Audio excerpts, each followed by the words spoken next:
Y vamos ya a Economía de Frente, un programa que surge de En torno al dinero, por eso estamos en el set de En torno al dinero, porque deriva de este programa de En torno al dinero la idea de un programa de análisis en donde tuviéramos a dos de los principales analistas de este programa discutiendo asuntos de la economía de Estados Unidos, de Canadá, de México y el mundo entero. Gracias, bienvenidos a Economía de Frente. Comenzamos con Ernesto Farrell Santoscoy y Carlos Alberto Martínez. Gracias.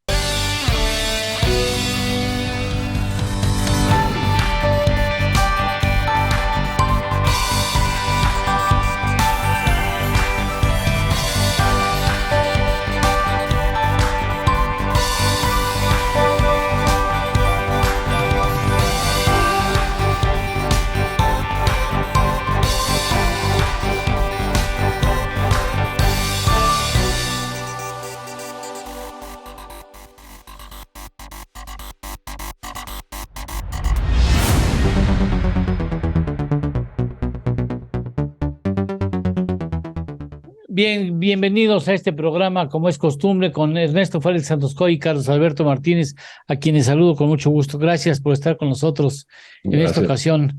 ¿Qué tal? Ernesto, Carlos. Bueno, un primer bosquejo de cómo sienten la economía de Estados Unidos, Ernesto. Bueno, pues ya empieza a haber algunos datos de caída, por ejemplo, en la producción industrial, muy ligera, pero al mes de octubre ya se tuvo una ligera contracción del 0.1% en la producción industrial. Dentro de la producción industrial está el factor de construcción.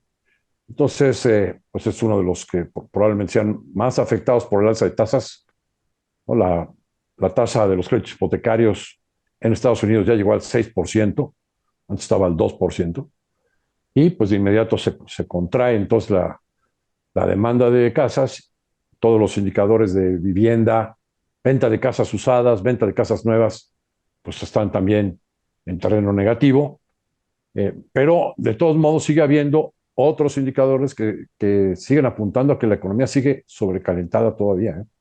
En Estados Unidos sigue.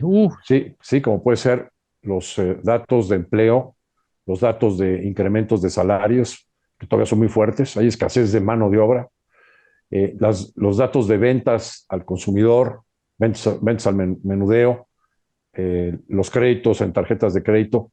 Y también hay que recordar que pues durante la pandemia, el gobierno norteamericano, tanto el presidente Trump como el señor Biden, pues estuvieron dándole cheques mensualmente a las familias, y a veces no te llegaba un cheque, te llegaban 2 o 3, depende de cuántas personas que accedían a esos cheques vivían en la casa, y por otro lado, pues estaban en confinamiento, entonces no podían gastar como acostumbraban, más que por internet. Entonces ahorraron una cantidad muy importante de dinero que se estima en cerca de 2 trillones de dólares, hablando en castellano, billones, trillions en inglés, billones en español. Bueno, pues esa cantidad es cerca del 10% del PIB americano, ¿no? Entonces, sí, es una cantidad importante que es como una especie de amortiguador ante las presiones de recesión que se tienen hacia adelante. ¿Y Carlos? Pues fíjate que yo, como decíamos, digamos, como hemos estado comentando en el programa, sí es necesario ir observando cómo se va desenvolviendo este calentamiento de la economía norteamericana, que por el lado monetario sí se está tratando de controlar, claramente con la alza de tasas de interés tan importante que hemos visto.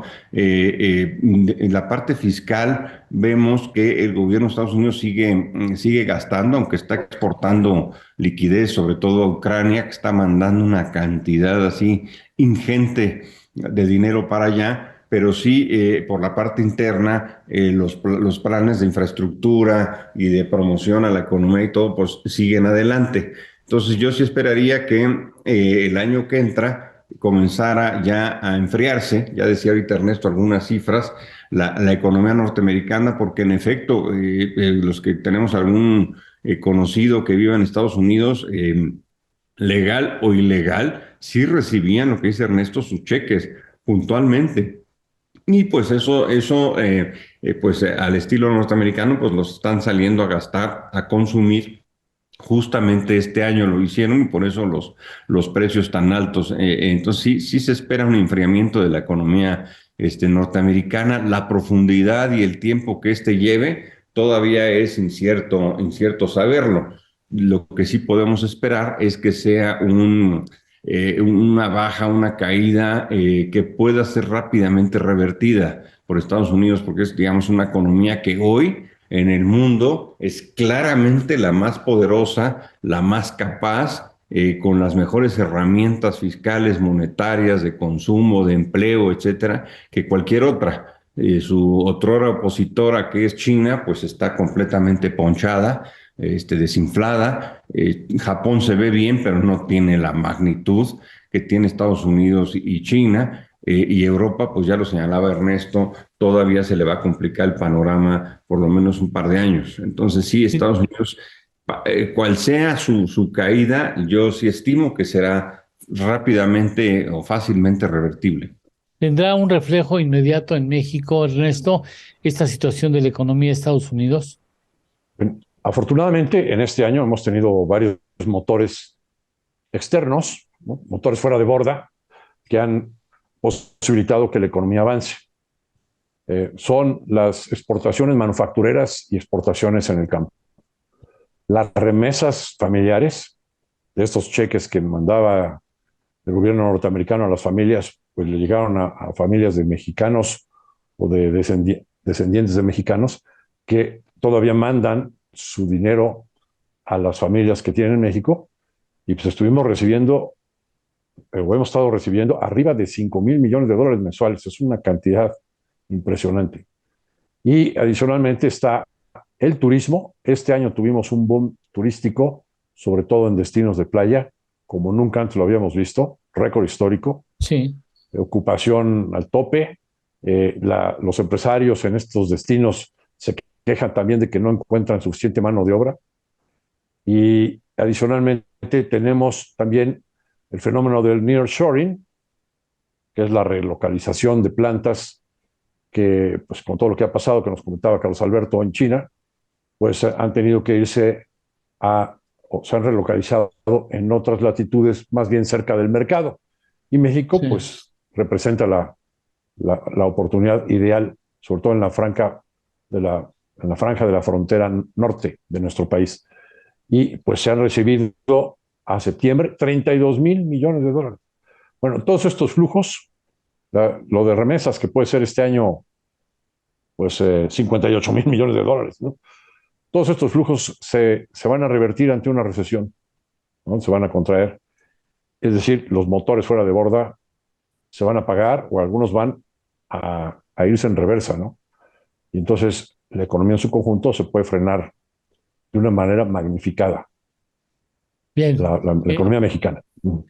Porque ya antes se había roto la convergencia o la vinculación tan estrecha que existía entre el comportamiento de la economía de Estados Unidos y la de México, ¿no? O sea, cuando la economía, economía de Estados Unidos jalaba muy fuerte, iba pegadita la economía mexicana. Eso de alguna manera ya se había, bueno, no se había repetido al menos, ¿no? Nos hemos empeñado en desvincularnos al alza, ¿no? Ese es bueno. Estoy de acuerdo.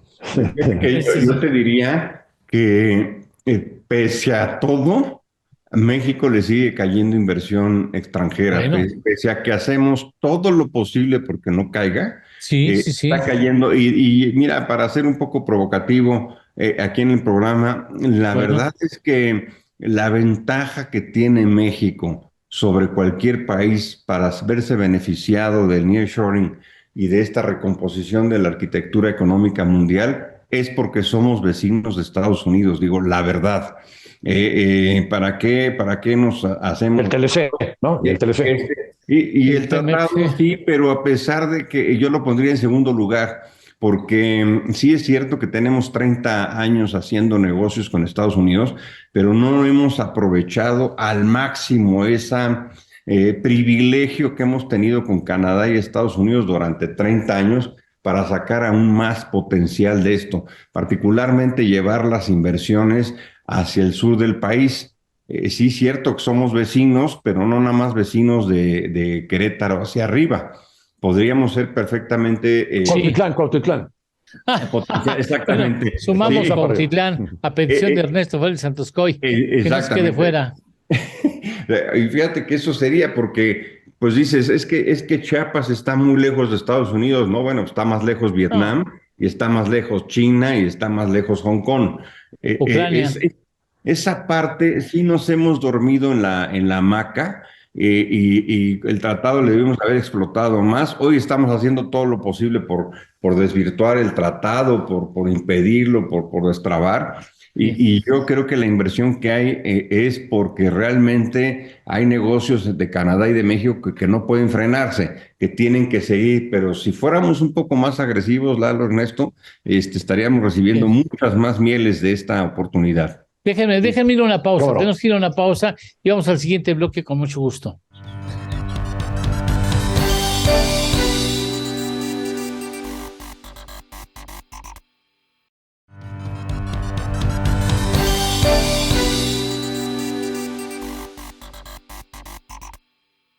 Bueno, ahí ya hemos tratado algunos puntos de la economía de Estados Unidos, pero en general, ¿cómo ves al mundo en materia económica?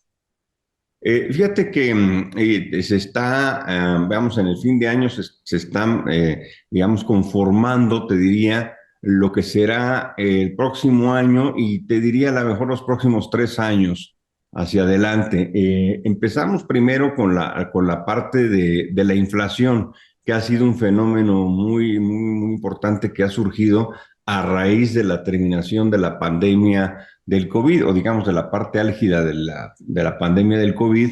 Vimos efectos inflacionarios en los países desarrollados no vistos en 40 años, en el caso de México en 2 décadas, igual que en el resto de América Latina, y entonces esperamos un panorama hacia el año entrante de altas tasas de interés en general en el mundo, lo cual pues va a encarecer el crédito de las hipotecas, va a encarecer por supuesto el crédito a las empresas y sobre todo las pequeñas y medianas empresas y los créditos personales. Eso lo estaremos observando en todas las economías del mundo.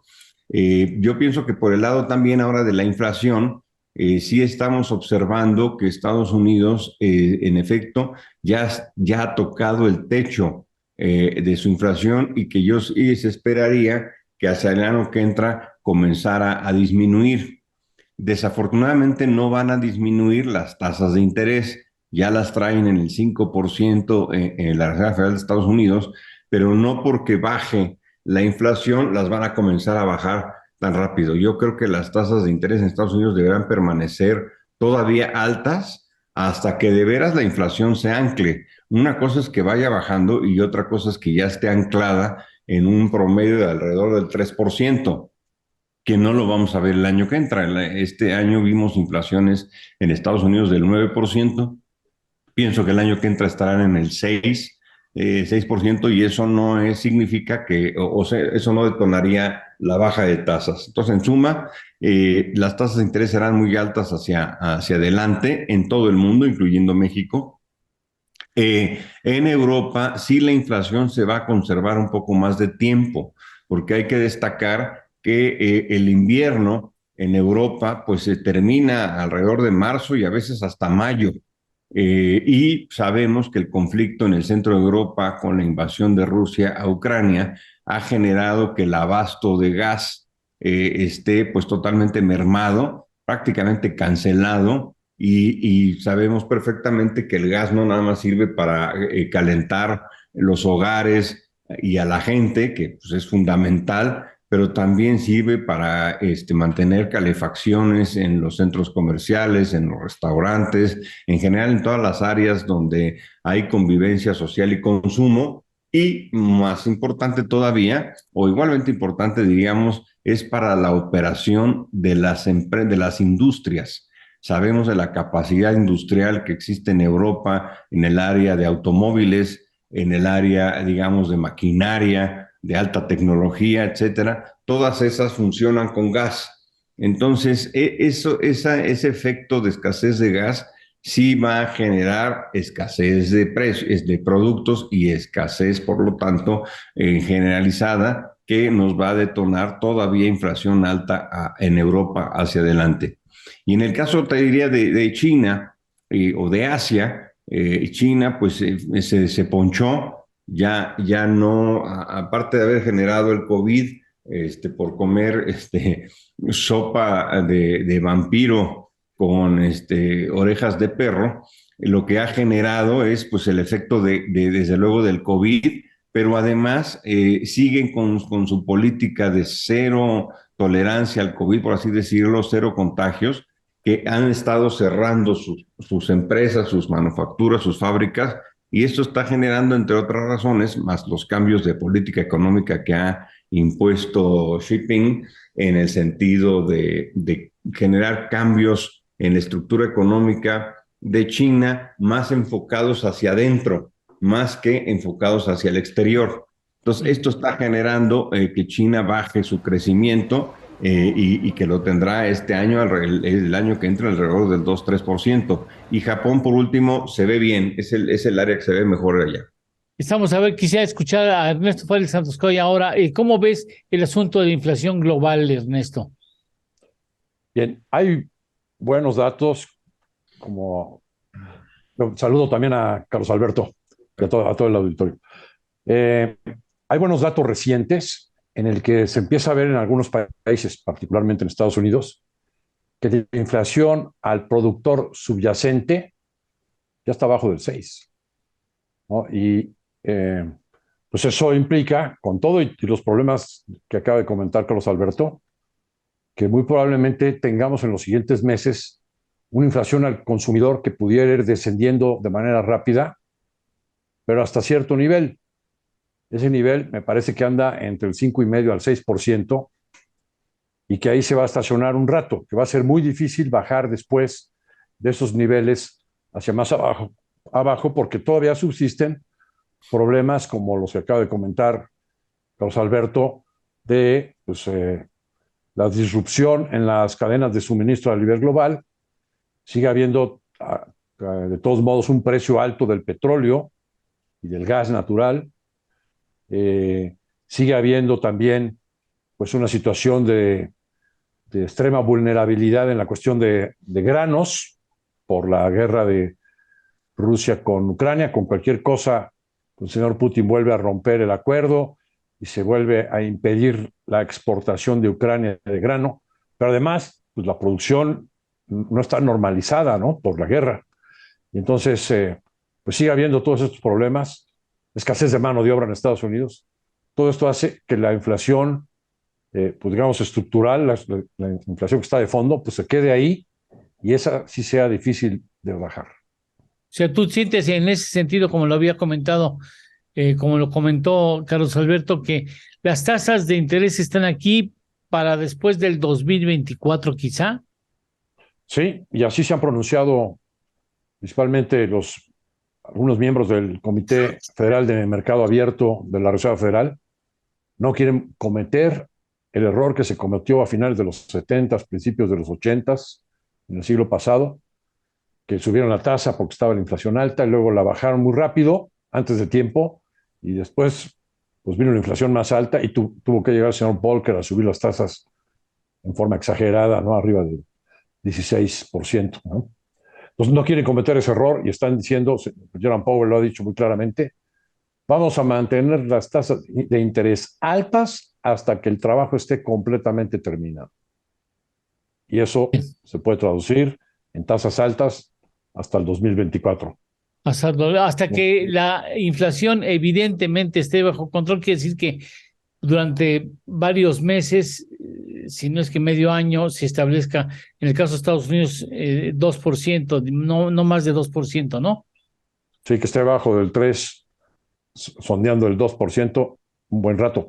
Pero pues también tenemos en el panorama, y hay que mencionarlo, ¿no?, un escenario muy probable de una recesión, tanto en Estados Unidos como en Europa, una recesión global.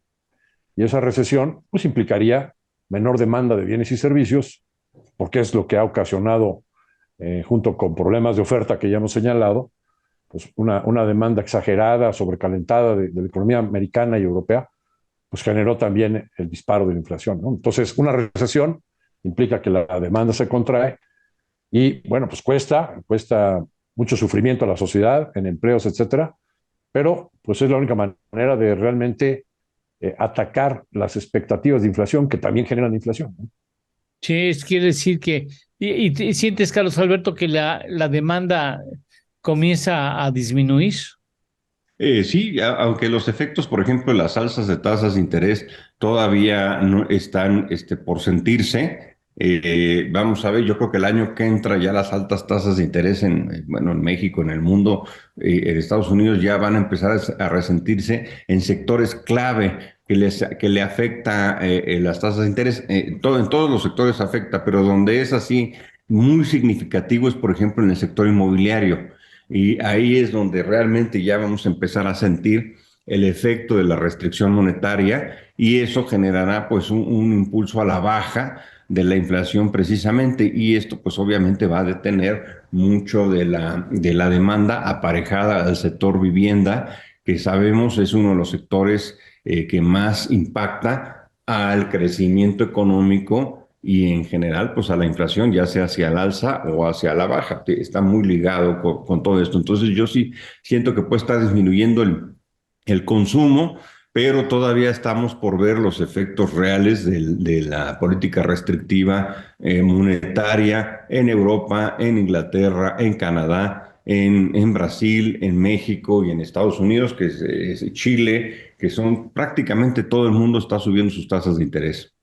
Bien, permítame ir a una pausa y regresamos. Estamos en Economía de Frente.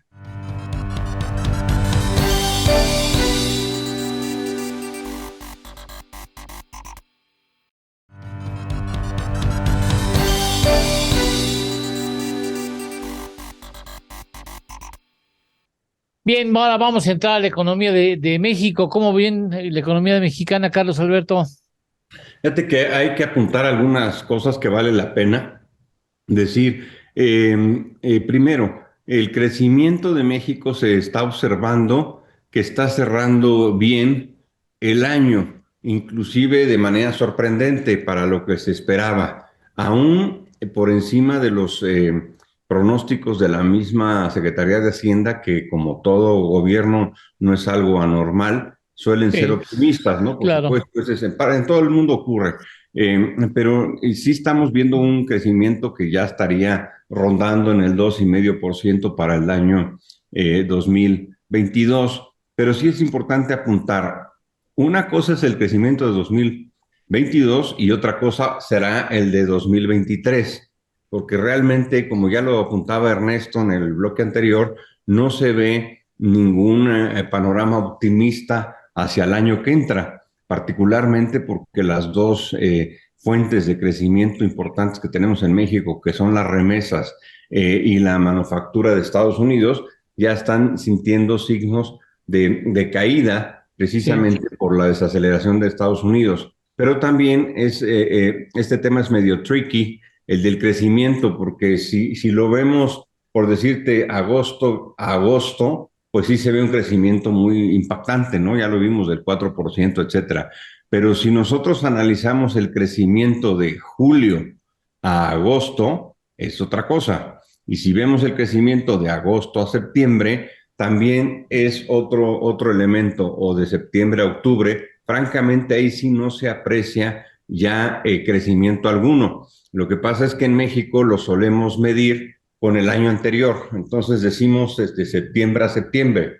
Pero si dijéramos de julio a septiembre, no estaríamos viendo este tema de crecimiento. Así lo miden en Estados Unidos, de mes contra el mes pasado, contra el mes pasado. ¿Cómo crecimos con relación al mes pasado? ¿Cómo crecimos con relación al mes pasado? Y en México lo vemos cómo crecimos con relación al año anterior. Entonces, eso sí quisiera yo apuntarlo. Y por último, ya para darle espacio a Ernesto, es el tema de la cifra de inversión. Estaríamos proyectando para el resto del año inversión extranjera directa que debe de rondar alrededor de los 34 o 35 mil millones de dólares. Y esto se debe fundamentalmente a que es inversión que los americanos y los canadienses, hay un importante componente de inversión canadiense ahí, tienen que seguir en su proceso de negocio. no es, ya lo decíamos, producto de una mejoría del Estado de Derecho en México, producto de una mejoría en el tema de inseguridad, producto de más respeto hacia el Tratado de Libre Comercio, hacia las reglas establecidas, etcétera, sino que ya es un tema inercial. Si tú dices la inversión extranjera que sube 30% otra vez con relación a septiembre del año pasado, que es la cifra que está saliendo, septiembre del 21 a septiembre del 22, pues tiene un 30 y tantos por ciento en 30% de incremento. Pero, y se proyecta que para el resto del año estará en 34,000 millones. Pero fíjense nada más, la inversión extranjera que viene de Estados Unidos y Canadá, dos potencias económicas mundiales que tienen un tratado de libre comercio con nosotros y una vecindad, alcanzan los 34,000 millones. Pero las remesas de nuestros paisanos alcanzan 55,000 millones de dólares. Entonces, el dinero que manda un ilegal o legal que trabaja en la fontanería, que trabaja en la carpintería, que trabaja en la construcción, en el campo, suma más, mucho más que la inversión extranjera que pueden hacer las grandes marcas, las grandes empresas globales de sectores energéticos, automóviles, construcción, tecnológicas, etcétera, es increíble. Entonces sí me gustaría que lo viéramos en ese contexto. Gran cifra de inversión extranjera, pero que palidece al lado de las remesas que mandan nuestros paisanos al país. Ernesto. Sí, totalmente de acuerdo. Muy interesante la observación de Carlos Alberto. En nuestros indicadores oportunos estamos viendo lo siguiente. Sí, a partir de agosto empezó a haber un repunte de las cifras, sobre todo si las consideramos a tasa anualizada. El INEGI dio una estimación oportuna última para para septiembre, de un crecimiento del 4.8 anual. Agosto, ya se dio a conocer el dato en semanas atrás, el IGAE creció 4.2. Con esto, el promedio aritmético de los IGAEs de julio, agosto y septiembre, voy a hablar de puras tasas anuales, debería de ser 3.9 el crecimiento del PIB, en lugar del 4.2 que dio a conocer el INEGI en forma preliminar a finales del mes de octubre. O sea, es menos probable que cuando se conozca el PIB, que va a ser precisamente hoy que se transmite el programa, probablemente se revise ligeramente abajo el crecimiento del tercer trimestre. Pero lo que estamos viendo en octubre, con nuestro indicador más oportuno, que es el IBEM, es que la economía podría crecer al 6.9% en octubre. Voy a dar algunas cifras de los componentes que hay por dentro. La producción automotriz creció 8% en octubre, pero las exportaciones crecieron 19%. La venta de automóviles en el mercado interno creció 18% anual.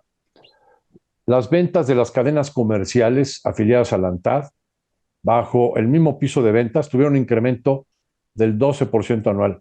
Si le quita la inflación, crecieron 3.4% anual en términos reales las ventas de las cadenas comerciales en octubre.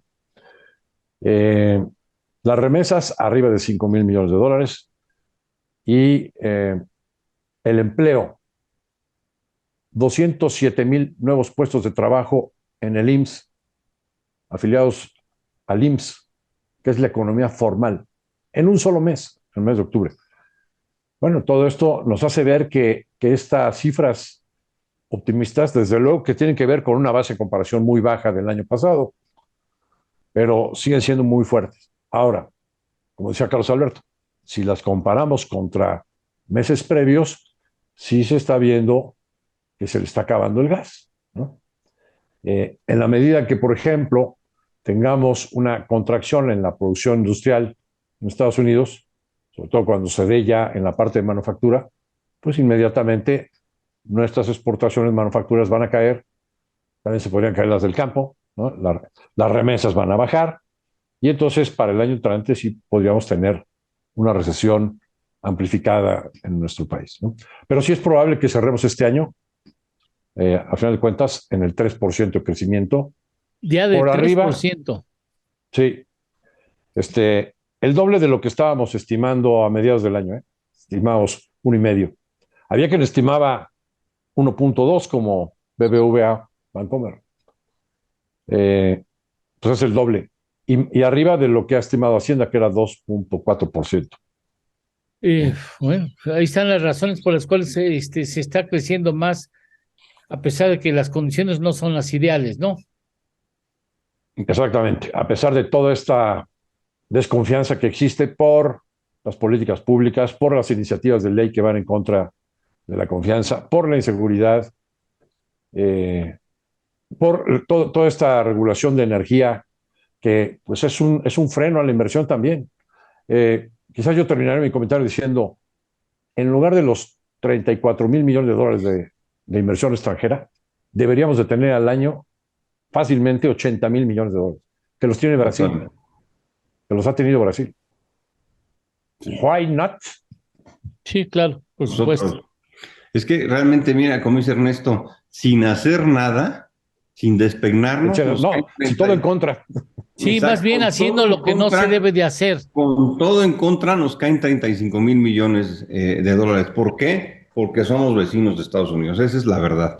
Pero si hiciéramos algo, como decíamos, si el gobierno, los empresarios juntos o como sea, pues, preferentemente juntos, fueran fenicios y estuvieran sobre Estados Unidos y sobre Canadá, invitando a invertir en México, esto sería otra cosa, pero para invitarlos necesitas tener abasto de energía barata, necesitas tener Estado Renovable. de derecho, exactamente, tienes que tener Estado de Derecho, pero realmente es que no tenemos ningún andamiaje jurídico en el país, de veras que garantice las inversiones en el país.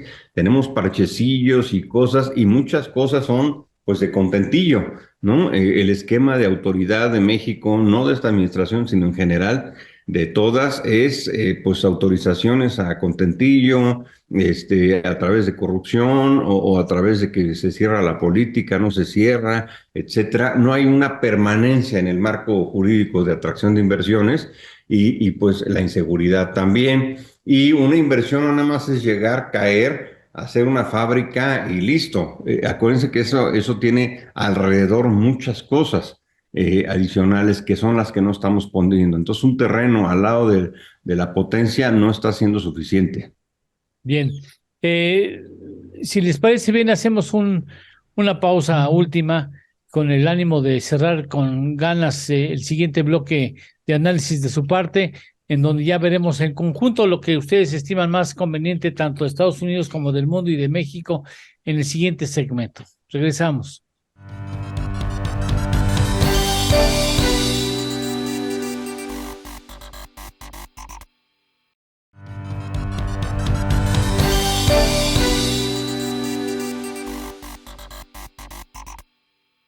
Antes de terminar, bueno, más bien antes de comenzar la síntesis de lo que sería el programa en materia económica de México y el mundo, valdría la pena quizá tratar algunos minutos sobre el asunto de Gerardo Esquivel, el subgobernador del Banco Central que fue designado por el presidente de la República como el candidato de México a presidir el Banco Interamericano de Desarrollo. Y que pues que lamentablemente no tuvo suerte, tuvo un muy triste papel porque no se hicieron las formas del cabildeo necesario para que le fuera bien al candidato mexicano, ¿no? Y resultó con en realidad dos votos, incluyendo el de México, ya serían 3 votos, que a mí me parece que no le hizo justicia esa votación, y ahora el presidente le anda buscando dónde lo va a poner, lo que significa que no estaría en la tesitura de ratificarlo en su puesto como para un siguiente ejercicio como subgobernador. ¿Qué piensan ustedes, Carlos Alberto? Tú que conoces también el Banco de México. Una de las cosas, yo creo que esto viene desde el arranque. A todas las administraciones que yo he conocido o que he participado, la primera designación de un miembro de la Junta de Gobierno del Banco de México lo agarra con los dedos en la puerta. porque durante la campaña y durante la transición es algo que no trabajan. Entonces, prácticamente te diría, empezamos la administración el 1 de diciembre y antes del 15 tienes que nombrar la propuesta para el gobernador que empezará a finales de ese mismo mes de diciembre, particularmente el 1 de enero. Entonces me ha tocado experiencias en las que, oye, ¿y quién se va ahí al banco? ¿Qué es eso? No, pues un banco central, una junta de gobierno, pues, a ver quién se avienta de espontáneo. Eso fue lo que me parece pasó con Esquivel, gran Oye, perdón, te voy a economista. interrumpir, Carlos Es, Alberto. claro, en el caso de él fue Oye, desde ¿te luego puedo interrumpir? la renuncia del Cueto, Sí. una renuncia medio rara, todos A sabemos que no ver. es enfermo, pero bueno, se renunció por motivos de salud, abre ahí el hueco y se manda al su gobernador Esquivel, un gran economista muy connotado, pero ya ahorita, en el momento en que ya se decide, yo creo que el presidente desde hace tiempo decidió no ratificarlo por 8 años más, desde hace tiempo lo decidió, sale la idea de que vaya al Banco Interamericano de Desarrollo. Hay que recordar que México ya tuvo un gobernador, un presidente del Banco de Desarrollo, ni más ni menos que uno de los grandes secretarios de Hacienda que ha tenido el país en su historia, don Antonio Ortiz Mena. Bueno, pero los que hemos participado en esos procesos sabemos que eso no se cabildea jamás por la Secretaría de Relaciones Exteriores. En la Secretaría de Relaciones Exteriores no ¿Es participa, directamente la presidencia? sí, no directamente es la Secretaría de Hacienda la que hace el cabildeo, platica con los secretarios del Tesoro de los países de América Latina. Sí es cierto que Estados Unidos es muy relevante, pues es muy relevante en la ONU, es muy relevante en el Fondo, en el Banco Mundial, en la FAO, en la OMC y en el Banco Interamericano, porque es el que más dinero da. Es el que más dinero aporta a la ONU, es el que más dinero A aporta al ver. Fondo Monetario Internacional, es el que más dinero aporta a la Organización Mundial de Comercio y, por supuesto, es el que aporta, fíjense nada más, en el Banco Interamericano de Desarrollo, Estados Unidos aporta el 30% de sostenimiento, más el 11-12 que aporta Canadá, pues entre los dos traes el 40 y tantos % de la votación, pues obviamente que sí les tienes que pedir parecer, pues tienen mucho peso ahí, porque tienen mucho dinero metido. A ver, Ernesto, tú querías participar. ¿Qué Sí, querías anotar? yo voy a hacer un poquito de historia, abundando en lo que estaba comentando Carlos Alberto, ¿no? Eh, al empezar el sexenio se nombró a Jonathan Heath Y, Ujú. como su gobernador. Después si viene la renuncia del Cueto por problemas de salud y entonces ponen a Esquivel. Esquivel ya estaba trabajando como subsecretario de Hacienda con Ursúa, con el primer secretario de Hacienda que tuvo esta administración. Y académicamente se le reconoce como un excelente investigador en materia de distribución del ingreso, de la cuestión, digamos, de equidad, ¿no? Pero no tenía la menor experiencia de Banco Central. Entonces entra a la Junta de Gobierno y vamos a decir que recompone un poco el equilibrio entre los gavilanes, que son los duros, que quieren siempre estar subiendo la tasa, ¿no? Y los blandos, se convierte en el más blando de todos. Y entonces él estuvo empujando siempre o que no hubiera aumentos o que los aumentos fueran pequeños. Sin embargo, con la pandemia, el tipo de cambio se fue a 25 pesos en el primer cuatrimestre del 20, y entonces pues le llega la tentación al presidente de llamar al gobernador del Banco de México en turno, el doctor Alejandro Díaz de León, y lo llama a Palacio y le manda a pedir, le solicita si le puede dar un adelanto de los remanentes que se pudieran generar en el año de una vez, ¿no? Porque a un 25 pesos, préstame. los, Ah, sí, los remanentes podrían, si se hubiera quedado el tipo de cambio en 25 pesos, podrían haberse convertido en 1 billón de pesos. ah. Esos remanentes de operación del Banco de México, que por ley el Banco de México los tiene que entregar a Hacienda. Y entonces hubo unas declaraciones de Esquivel diciendo que pues que las reservas no estaban para eso y que no se podía violentar la ley. Y entonces el presidente en una mañanera dijo, ya lo perdimos, ya es un fifí, y me parece que desde entonces cayó de su gracia. El presidente tiene la facultad de nombrar a los miembros de la Junta de Gobierno. Tienen que ser ratificados por el Senado. Esta ratificación, digamos, en esta ocasión, perdón, a Esquivel se le vence su periodo en diciembre, y bien fácil el presidente podría nombrarlo para otro periodo, como comentaban, ¿no? Pero pues creo que se buscó Lo la salida. ratifica, lo ratifica, o sea, lo Cuando consiente vuelve a para otro proponer, periodo Por lo 8 vuelve a años proponer, más. o así lo es. vuelve a proponer. O sea, la forma es volverlo a proponer. Así es. Sí, así es. Y entonces, pues creo que se le buscó una salida elegante, Ah, y entonces lo mandarlo mandan a tostar al internacional. a la guerra sin fusil, Oh, a la guerra bueno, sin fusil, sin es el que cabildeo suficiente. Y luego tienes un comunicado de la Secretaría de Hacienda diciendo: qué barbaridad, más de lo mismo en el BID con la elección del brasileño, ¿no? Que ya estaba más que cantado. desafortunada el comunicado, ¿no? Porque ahora, ¿lo hizo la Secretaría de Hacienda o la Presidencia? La Secretaría de Hacienda. Oh. La Secretaría de Hacienda. Cuando, pues como nos acaba de contar Carlos Alberto, pues es a quien le correspondía haber hecho el cabildeo antes de lanzar a tu candidato. Ajá. Muy mal hecho, no Y se cumplieron fíjate las que formas. antes de lanzarlo e irse a ver a los americanos, tiene que hacer en Hacienda lo que hacíamos, es un cabildeo con las economías de la región. Y obviamente Brasil, Argentina, Chile son de las economías que primero tienes que consensuar a ver si puedes sacar un economista de esas tres. Bueno, ni economista, porque puede ser un abogado, puede ser cualquier cosa. Hemos visto cómo el Fondo Monetario Internacional lo dirigió una abogada, ¿no? Lagarde, que ahora está en Europa. Entonces, no sé, pero el chiste es que salga una propuesta de estos 3, 4 países. Oye, Brasil, ¿traes algún interés? Oye, Argentina, ¿traes algún interés? Mira, México lo tiene, etcétera. Y ya más o menos con eso, pues ya te vas a Estados Unidos, que es el que pues tiene el mayor dinero metido ahí en el banco, a pedir su apoyo. Aquí, pues, con 5 días antes del proceso, pues, ni al caso, ¿no? Ni siquiera había. Oye, y estaba antes nominada digamos, sugerida la doctora Bárcena, ¿no? De la CEPAL. Exacto, que además esa era otra cuestión, ¿no? Que ya tenías un candidato que no Pero creo, luego ella dijo que no ¿no? quería. Por Así cuestiones de es, salud.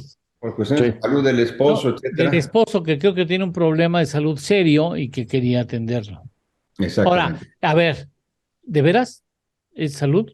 ¿O es un asunto que decía, no, yo no voy? Si ya sé que el Estados Unidos ya determinó que va a ser un brasileño, ¿por qué me presento? Exactamente, sí. Y ese es Las el dos cosas. problema. Las Además, dos cosas, ¿sí? ¿Tú crees que fueron las dos cosas? y Sí. fíjate que algo muy interesante que sí quisiera yo. Como dama no puedes darte ese lujo, ¿no? De que te baten.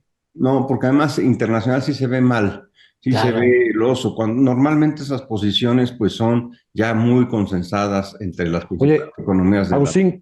Agustín Cartes perdió una nominación, ¿sí te acuerdas? Sí, por Sí, supuesto, sí. iba, Pero iba no, al FMI. al Iba, FMI, ¿no? Y no creo que se haya visto mal, o sea, no en y, hombre, y pero de, en mujer. y de consolación le dieron el Banco Internacional de Pagos. Él es el banquero Pero, central de los banqueros centrales, pero y ahora le tiempo acaban de dar después, un premio, ¿no? Al mejor Sí, economista al mejor ¿sí? economista. Fíjate que también una de las cosas que del podemos mundo. apuntar es que se habla mucho de que en la región está surgiendo un movimiento socialista, porque ya tienes a Lula en Brasil, tienes a No, Fernández en Argentina, están tienes borrachos con todo a respeto. Petro en Colombia, obviamente Venezuela, pues ya llevan un rato ahí, Cuba, pues ni se diga, llevan ahí la eternidad, Perú. Perú y México, ¿no? Pero en realidad aquí hubiéramos esperado que todos estos países y líderes gobernantes socialistas hubieran hecho un frente común para apoyar a alguien, y sobre todo Sí. México, que ha querido ser el líder de este bloque socialista, no se pudo. Hay que recordar algo muy interesante: en Brasil, quien postuló al hoy electo presidente del BID fue el presidente Bolsonaro, Bolsonaro. de derecha, pero que Lula da Silva como presidente electo en un acto de Estado en un acto democrático, decidió seguir manteniendo esa candidatura y no solo eso, sino apoyarla. Un presidente que va entrando a Brasil, entonces ahí creo que la manejaron pues mucho mejor. Lula Híjole. es un líder de izquierda muy distinto a otros. Pero Muy- ese sí es de izquierda, era dirigente sindical ese sí es durante de muchos izquierda, años. de veras, con una De visión, veras. Les Valesa. con una decisión, una visión de darle empleo a los brasileños, Sí. una decisión de que crezcan. Él no afilió, él no estaba en el PRI, ¿no? Lula da Silva no perteneció al PRI, ¿no? Ese sí viene de la clase Ese es- trabajadora real. Sí, claro, por supuesto, claro. Y hay que recordar que en sus administraciones, ojalá aquí se repita con esta nueva oportunidad, Brasil No, creció, ojalá que disminuyó no, porque la nos va a quitar pobreza, clientes. Petrobras. disminuyó Sí. la pobreza, ¿no? Petrobras nos rebasó. ¿De qué Exacto. forma? Con la apertura al sector brasileño, con su empresa del Estado. Del Estado, que Sí. además es mixta, ¿no? Allá sí se permite participación privada en la petrolera, y pues vean, es la petrolera más poderosa de Latinoamérica, y pues sí, Acuérdense que Lula llevó a Brasil al BRIC, al también. grupo de los BRIC, Exactamente. de las naciones en vías de desarrollo con mayor potencial de crecimiento. Ya Así después lo echó a perder su sucesora, pupila. su Su pupila, pupila. Vilma. Y luego el pupilo de la pupila. Pero realmente sí, y además disminuyó la pobreza, aumentó la seguridad en Brasil. Sí, es un líder de izquierda De a de veras. envidiable, de a de veras, Sí totalmente. promovió la inversión. Es que sí hay que distinguir, porque esos de que se promueven como de izquierda y la verdad son renegados de la derecha, en fin. Así es. No, y se quieren convertir en dictadores. Ve cuántos Y tenemos algunos así, Daniel Ortega y Maduro y exactamente, y algunos lo logran, ¿eh? Sí. los Totalmente. el cubano, Sí, Sí. bueno, sí, claro, por supuesto. Y Que no, por y- Evo cierto, Morales. lamentamos la muerte de Pablo Milanés. Claro, por supuesto. Ah, sí. Ya que vimos pasar a Cuba por ahí, se nos ocurrió Pablo Milanés. Señores caballeros, qué bonito terminó el programa. Muchas gracias. Le ve que el chisme lleva buena información. Muchas gracias, Carlos Alberto Martínez. Muchas gracias, Carlos. Ernesto. Gracias, Ernesto Félix Santos. Carlos Alberto. Un enorme placer. Muchas gracias. Hasta la próxima semana, Que caballeros. estén muy bien Gracias. Hasta todos. luego. Gracias.